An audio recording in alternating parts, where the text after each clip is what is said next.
Kita sudah belajar bagaimana cara menyimpan data string ke dalam file. Namun bila kita menyimpan dalam bentuk string saja, kita hanya bisa menyimpan satu data saja kan? Artinya ketika kita baca yaitu satu data string. Nah, bagaimana halnya bila kita ingin menyimpan sekumpulan data? Ya, contohnya seperti array anggota seperti ini. Ini kita punya 4 data, masing-masing data punya 2 indeks, yakni nama dan golongan darah. Nah, kita tetap dapat menyimpan sekumpulan data ini dengan terlebih dahulu mengubahnya menjadi string. Ada 2 atau 3 format umum untuk penyimpanan data string, diantaranya seperti serialize, XML, dan JSON. Kamu boleh pilih salah satu.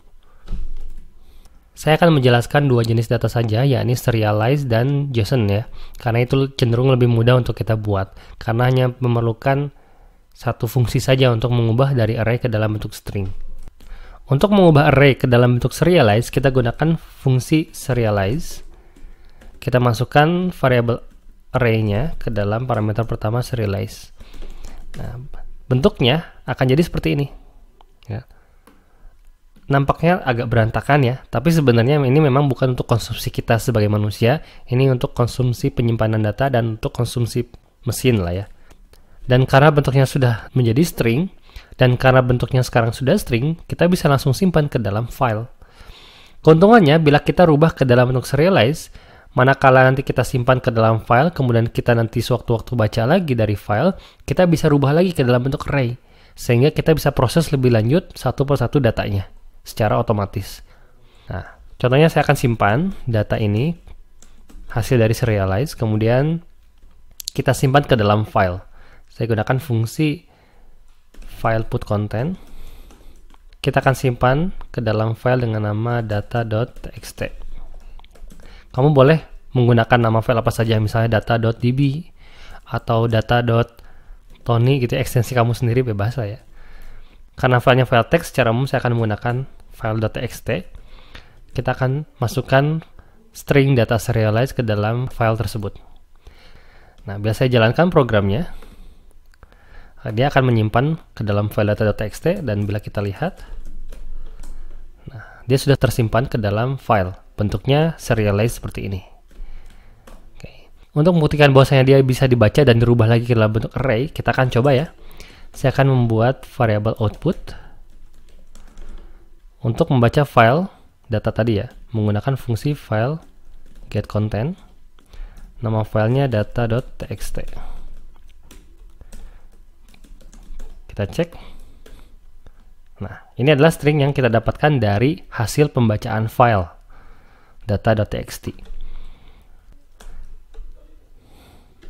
Kita dapat rubah lagi string serialize ini ke dalam bentuk array untuk nanti diproses lebih lanjut. Saya akan membuat variabel baru, misalnya hasil, gitu ya. Nah, kita akan menggunakan fungsi unserialize untuk mengubah dari serialize ke array, gitu ya. Saya masukkan variabel output, yakni yang berisi string serialize-nya. Bila kita jalankan, saya coba print R ya, print R dulu hasilnya. Dan bila kita lihat, kita sudah punya array. Hasil dari unserialized data serialized text yang sudah disimpan dari file, yang sudah dibaca dari file. Kita sekarang sudah punya lagi array data hasil unserialized dari string serialized data yang kita baca dari file data.txt. Itu serialize. Kamu boleh menggunakan serialize, dan tadi satu lagi saya sudah mention, kamu juga bisa menggunakan format JSON.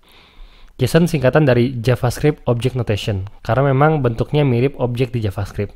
Cara kerjanya sama, menggunakan 2 fungsi saja. Untuk mengubah dari array ke dalam bentuk JSON, kita gunakan fungsi JSON encode. Dan untuk mengembalikan dari string JSON ke dalam bentuk array, kita gunakan perintah JSON decode. Nah, untuk JSON decode, kita tambahkan parameter kedua menjadi true. Karena JSON decode ini akan mengubah string JSON ke dalam bentuk array object. Dan bila kita ingin mengubahnya ke dalam bentuk array lagi seperti biasa, kita harus menambahkan parameter kedua menjadi true. Tampilan hasil akhirnya sama ya. Tapi kalau kamu ingin melihat bentuk dari JSON, kita lihat saja data.txt-nya. Nah, ini adalah bentuk string dari JSON, dari data yang kita sudah punya tadi.